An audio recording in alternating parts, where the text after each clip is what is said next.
ओम नमः शिवाय। शिवजी सदा सहाय। ओम नमः शिवाय। गुरुजी सदा सहाय। जय गुरुजी। शुक्राना गुरुजी। अनंत कोटि शुक्राना।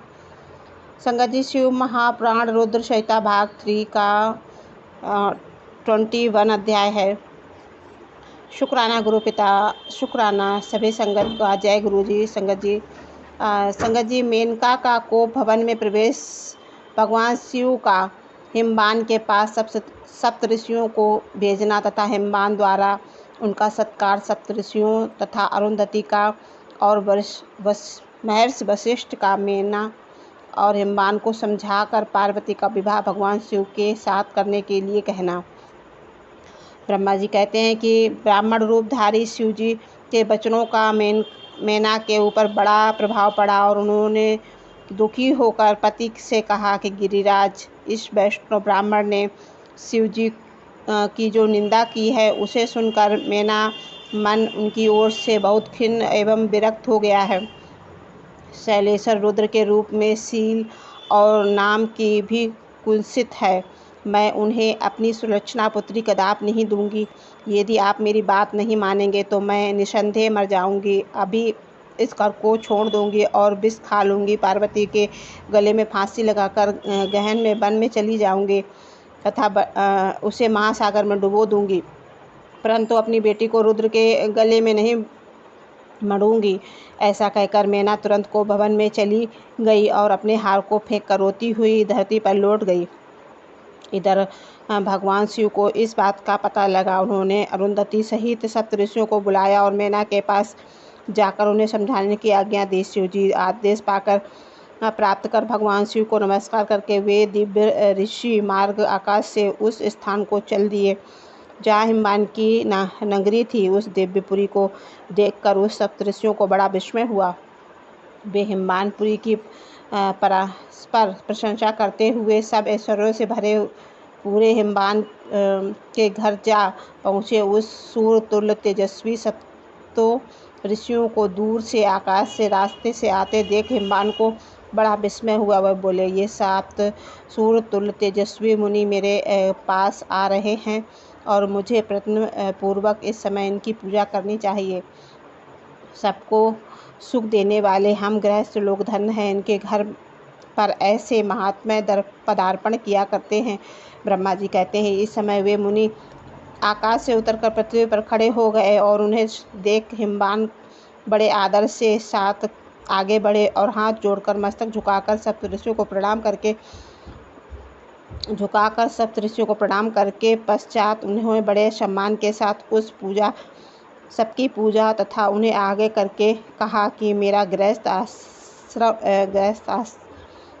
श्रम आज धन्य हो गया। यूँ कहकर मैंने बैठने के लिए भक्तिपूर्वक आसन लाकर दिया और वे आसनों पर बैठ गए। तब उनकी आज्ञा लेकर हिमवान भी बैठे और वहाँ ज्योतिर्मय महर्षियों ने इस प्रकार बोले। हिमवान ने कहा कि आज मैं धन्य हूँ, कृत हूँ। मेरा जीवन सफल हो गया। मैं लोक में बहुत ही तीर्थों की भांति दर्शनीय बन गया, क्योंकि आप जैसे विष्णु रूपी महात्मा मेरे घर पधारे। आप लोग पूर्ण काल हैं। हम तीनों दीनों के घरों में आपका क्या काम हो सकता है? तथापि आप सेवक के योग्य यदि कोई कार्य है तो कृपा पूर्वक मुझे अवश्य कहें। उसे पूर्ण करने से मेरी जीवन सफल हो जाएगा। ऋषि बोले, शैलराज भगवान शिव को जगत का पिता कहकर और शिवा जगत माता मानी गई हैं, अतः मुझे महात्मा शंकर को अपनी कन्या देनी चाहिए। हिमालय ऐसा कहने करके तुम्हारा जन्म सफल हो जाएगा और तुम जगत गुरु के भी गुरु हो जाओगे, इसमें संशय नहीं। मुनीश्वर सप्तऋषियों को यह वचन सुनकर हिमवान ने दोनों हाथ जोड़कर उन्हें प्रणाम करके इस प्रकार कहा। हिमालय बोले, महाभाग सप्तऋषियों, आप लोगों ने जो बात कही है उसे शिव की इच्छा से मैंने ही पहले ही मान रखा है, किंतु प्रभु इन दिनों एक वैष्णव ब्राह्मण ने आकर भगवान शिव के प्रति प्रसन्नता पूर्वक बहुत सी उल्टी बातें बताई हैं। तभी से शिवा की माता रोष ज्ञान भ्रष्ट हो गई है। वे अपनी बेटी का विवाह उस योगी रुद्र के साथ नहीं करना चाहती। ब्राह्मणों, वे बड़ा भारी हट करके मैले कपड़े पहनकर को भवन में चली गई हैं और समझाने पर भी समझ नहीं रही हैं। मैं भी उस वैष्णव ब्राह्मण की बात सुनकर अज्ञानभ्रष्ट हो गया हूँ। आपसे सच कहता हूँ कि भिक्षुक रूपधारी महेश्वर को बेटी देने से मेरी भी अब इच्छा नहीं है। ब्रह्मा जी कहते हैं कि नारद मुनियों के बीच में बैठे हुए शैलराज शिव की माया से मोहित हो युक्त बात कहकर चुप हो रहे तब उन सभी सप्तऋषियों ने शिव की माया की प्रशंसा करके मेना के पास अरुंधति को भेजा और अपनी पति की आज्ञा पाकर ज्ञानदायिनी अरुंधति देवी तुरंत उस घर में गई जहाँ मेना और पार्वती थीं। उन्होंने देखा कि मेना शोक के आकुल हो पृथ्वी पर पड़ी हैं। तब उन साध्वी देवी ने बड़ी सावधानी के साथ मधुर एवं हितकर बात कही। अरुंधति बोली, साध्वी रानी मेनके, उठो, मैं अरुंधति तुम्हारे घर में आई हूँ और दयालु शक्तियों से पधारे हैं। अरुंधति का स्वर सुनकर मेना का शीघ्र उठ गई और लक्ष्मी जैसी तेजस्वी उन पतिव्रता देवी के चरणों में मस्तक झुका कर बोली। मेना ने कहा, ओ और पूर्ण यजमा जीवों को आज यह किस पुण्य का फल प्राप्त हुआ है कि हमारे इस घर में जगत सृष्टा ब्रह्मा जी की पुत्र वधू और महर्षि वशिष्ठ की पत्नी पधारी हैं। देवी, आप किस लिए आई हैं? मुझे बताइए। मैं और मेरी पुत्री आपकी दासी के समान है। आप हम पर कृपा कीजिए।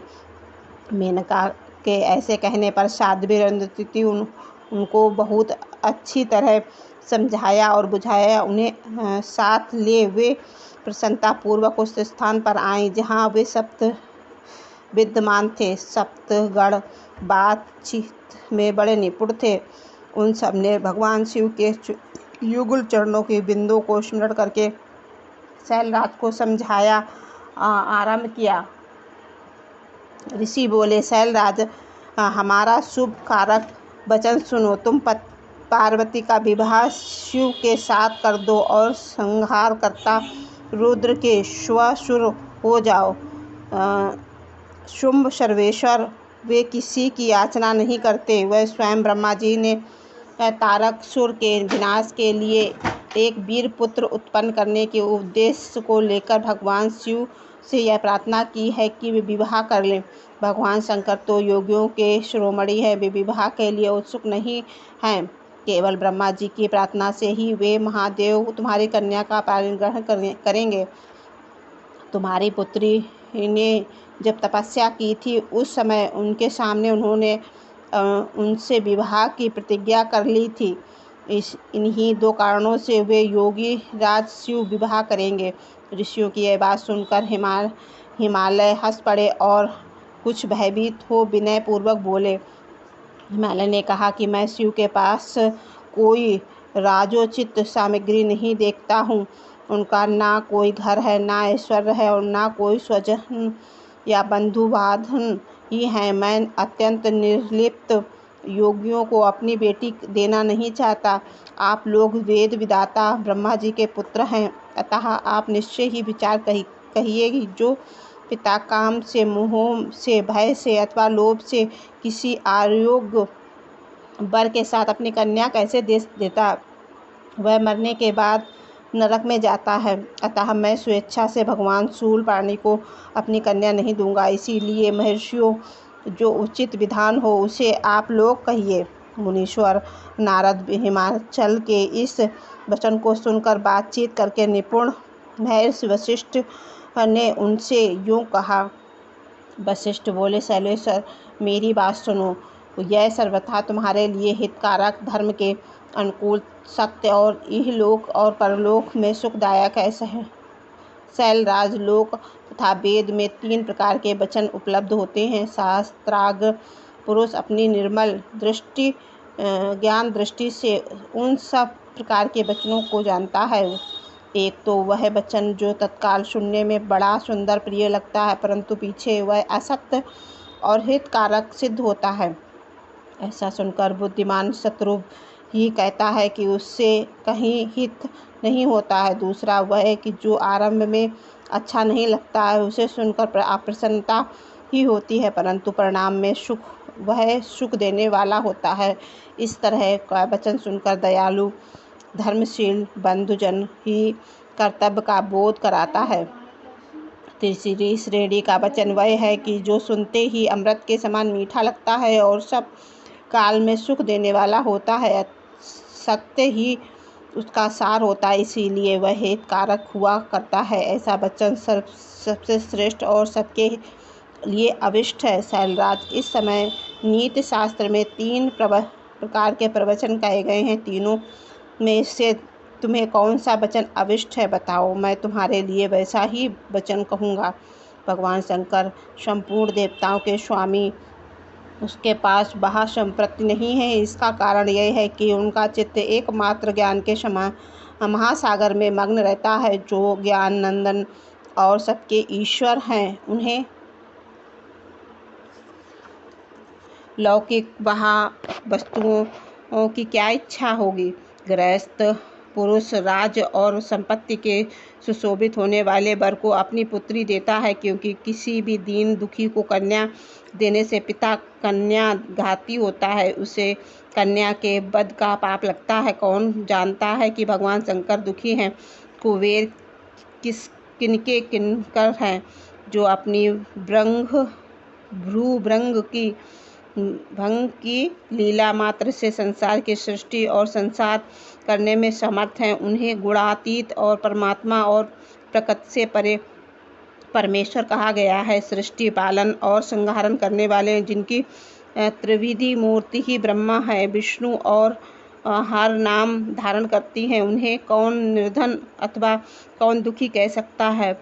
ब्रह्मलोक में निवास करने वाला ब्रह्म, क्षीर सागर में रहने वाले विष्णु तथा कैलाशवासी हर, वे सब शिव की ही विभूतियाँ हैं, शिव से प्रकट हुई हैं। प्रकृति भी अपने अंश से 3 प्रकार की मूर्तियों को धारण करती हैं। जगत में लीला शक्ति से प्रेरित हो वह अपनी कला से बहुत सा रूप धारण करती हैं। समस्त ब्रह्मांडमय अधिद्राष्टि देवी वाणी मुख से प्रकट हुई हैं और सर्व संपन्न रूपिणी लक्ष्मी वक्ष स्थल से विभूतित हुई हैं। और तथा शिवा ने देवताओं के एकत्र हुए तेज से अपने को प्रकट किया था और संपूर्ण दानवों का वध करके देवताओं को स्वर्ग का लक्ष्मी प्रदान की थी। देवी शिवा कल्प परांतर दक्ष पत्नी के उदर से जन्म लेती सा नाम से प्रसिद्ध हुई और हर को उन्होंने पति के रूप में प्राप्त किया है। दक्ष ने स्वयं ही भगवान शिव की अपनी पुत्री दी थी। सती ने पति की निंदा सुनकर योग बल से अपने शरीर को त्याग दिया था। वे ही कल्याणमयी सती अब तुम्हारे वीण और मैना के गर्भ से प्रकट हुई हैं। शैलराज, ये शिवा जन्म जन्म में शिव की ही पत्नी होती हैं। प्रत्येक कल्प में बुद्धि रूपा दुर्गा ज्ञानियों की श्रेष्ठ माता होती हैं। वे सदा सिद्धि दायिनी और सिद्ध रूपिणी हैं। भगवान हर चिंत स्तंभ भस्म में रूप में सती के अस्थिर चूर्ण को ही स्वयं प्रेम पूर्वक अपने अंगों में धारण करते हैं। अतः गिरिराज, तुम स्वेच्छा से ही अपनी मंगलदानी कन्या को भगवान हर के हाथ में दे दो। तुम यदि नहीं दोगे तो वह स्वयं प्रीतम के स्थान को चली जाएंगे। देवेश्वर, तुम्हारी पुत्री का अनंत कलेश देखकर ब्राह्मण के रूप में इनकी तपस्या के स्थान पर आए थे और उनसे 7 विवाह की प्रतिज्ञा करके वे आश्वासन एवं वर देकर अपने आवास स्थान को लौट गए हैं। गिरीश पर्वती को प्रार्थना से ही शुंभ ने तुम्हारे पास आकर इसके लिए याचना की है कि तुम दोनों शिव भक्ति में मन लगाकर उनकी ये याचना को स्वीकार कर लिया था। गिरीश्वर, बताओ फिर किस कारण से तुम्हारी बुद्धि विपरीत हो गई। भगवान शिव ने देवताओं की प्रार्थना से प्रभावित होकर सब ऋषियों को और अरुंधति को देवी को भी तुम्हारे पास भेजा है। हम तुम्हें यही शिक्षा देते हैं कि तुम पार्वती को रुद्र के हाथ में दे दो। गिरे ऐसा करने पर तुम्हें महान आनंद प्राप्त होगा। और शैलेंद्र, यदि तुम स्वेच्छा से अपनी बेटी शिवा को शिव के हाथ में नहीं दोगे तो वे भावी के बल से ही इन दोनों का विवाह हो जाएगा। अर्थात भगवान शंकर ने तपस्या में लगी हुई पार्वती को ऐसा ही वर दिया है। ईश्वर की हुई प्रतिज्ञा कभी पलट नहीं सकती। गिरिराज, ईश्वर के बस में रहने वाले समस्त साधु पुरुषों की भी प्रतिज्ञा का संसार में किसी द्वारा उल्लंघन होना कठिन है, फिर साक्षात ईश्वर की प्रतिज्ञा के लिए तो कहना ही क्या। जय गुरु जी। शुक्राना गुरु जी। गुरुपा, आपकी बेटी से कुछ बोलने में गलती हो, क्योंकि गले में थोड़ा सा दिक्कत है, तो उस संगत जी गुरुपा माफ़ करना अपनी बेटी को। जय गुरु जी। शुक्राना गुरु जी। ओम नमः शिवाय। शिव जी सदा सहाय। ओम नमः शिवाय। गुरु जी सदा सहाय। शुक्राना गुरु पिता। अनंत कोटि शुक्राना। जय गुरु जी।